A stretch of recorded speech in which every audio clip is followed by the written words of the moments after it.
যখন শিব আর শক্তি যুদ্ধক্ষেত্রে অবতীর্ণ হবে, কারণ এখন আমি যুদ্ধের শেষ দেখতে পাচ্ছি।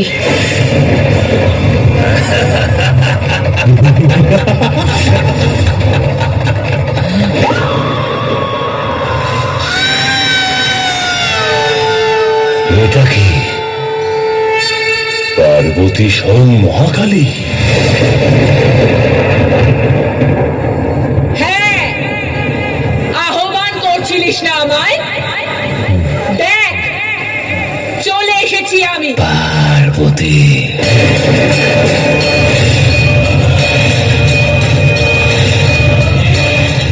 আমি জানতাম কোনো না কোনো সময় তুমি এই যুদ্ধভূমিতে অবশ্যই আসবে। কিন্তু তোমার চোখে এই ভয় কিসের? এটা ভয় নয়, দৃঢ় নিশ্চয়। যদি এটা ভয় না হয়ে থাকে, তাহলে আমি খুব তাড়াতাড়ি তোমাকে তোমার ভয়ের সাথে অবশ্যই পরিচয় করিয়ে দেব।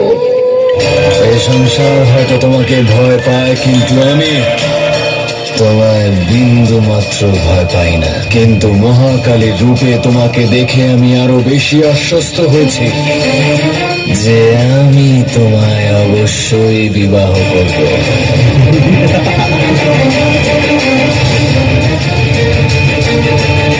আমি এইটাও জানি তোমার মনেও আমার প্রতি একই প্রকার অনুভূতি আছে।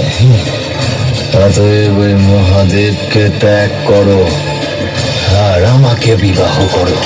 খুশি হবার চেষ্টা করছো তুমি? করাই উচিত। কারণ আমি একটি ব্যক্তিকে বিবাহ করলে 3জন ব্যক্তি পীড়া ভোগ করবে। আমি সেই নারী আর তুমি। তাই এই পীড়াকে দূর করার জন্য আমার কাছে চলে এসো পার্বতী। কারণ আজ নয়তো আগামী ভবিষ্যতে আমি ওই মহাদেবকে হত্যা করে তোমাকে বিবাহ অবশ্যই করব। আর সেই সমস্ত ব্যক্তি যারা তোমাকে এই যুদ্ধে সমর্থন ও সহযোগিতা করে শিব পরিবার আর নারায়ণের বিরুদ্ধে অস্ত্র ধরেছে, মহাকালী তাদের সবাইকে বিনাশ অবশ্যই করবে। মনে হচ্ছে মহাকালী তুমি আমার পক্ষের সেনাদের দেখতে পাচ্ছ না। প্রস্তুত হয়ে যাও জলন্ধর, কেননা তোমার আমার এই সাক্ষাৎকার তোমার বিনাশের আরম্ভ। এই যুদ্ধের অন্তিম মুহূর্ত আসন্ন মহাদেব। কারণ মহাকালীর অসুর সেনাদের বিনাশ করার পরে আপনার আর জলন্ধরের সাক্ষাৎ খুব তাড়াতাড়ি হবে। এবং মহাকালী জলন্ধরের অন্তের পথ নির্ধারিত করবেন নারায়ণ।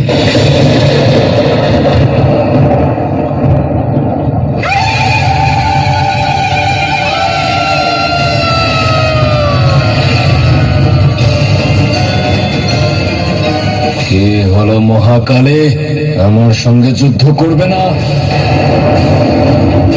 আমি তো ভেবেছিলাম যে তুমি আমার সঙ্গে যুদ্ধ করতে চাও। বড় যুদ্ধ আমার সঙ্গে। হয়তো তখনই তুমি বুঝতে পেরে যাবে যে আমি তোমার স্বামী মহাদেবের থেকেও বেশি শক্তিশালী এবং শ্রেষ্ঠ। না জলন্ধর, আমার অর্ধাঙ্গ আমার আরাধ্য মহাদেবকে অপমান করার জন্য আর আমার ভ্রাতা বিষ্ণুকে আঘাত করার জন্য মহাকালী এখন তোমাকে মৃত্যুদণ্ড প্রদান করছে। আজকে আমি শিবের শক্তি মহাকালের মহাকালী এই ঘোষণা করছি, এই যুদ্ধ শেষ না হওয়া পর্যন্ত কোন দেবতা বা ত্রিদেব যেন আমাদের মধ্যে না আসে।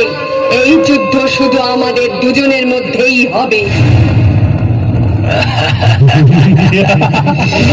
মনে হচ্ছে শক্তি প্রদর্শন করার সময় এসে গেছে।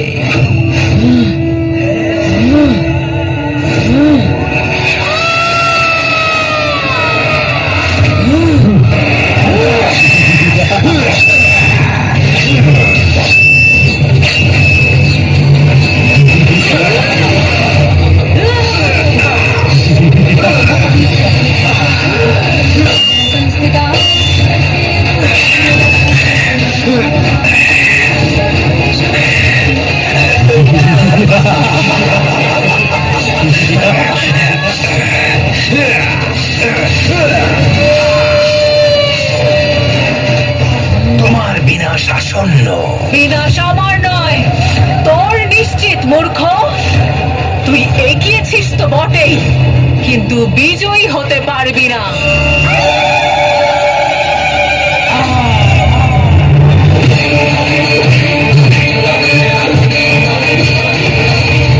এই আঘাত নিজের স্বার্থ সিদ্ধির উদ্দেশ্যে এক নারীকে অপমান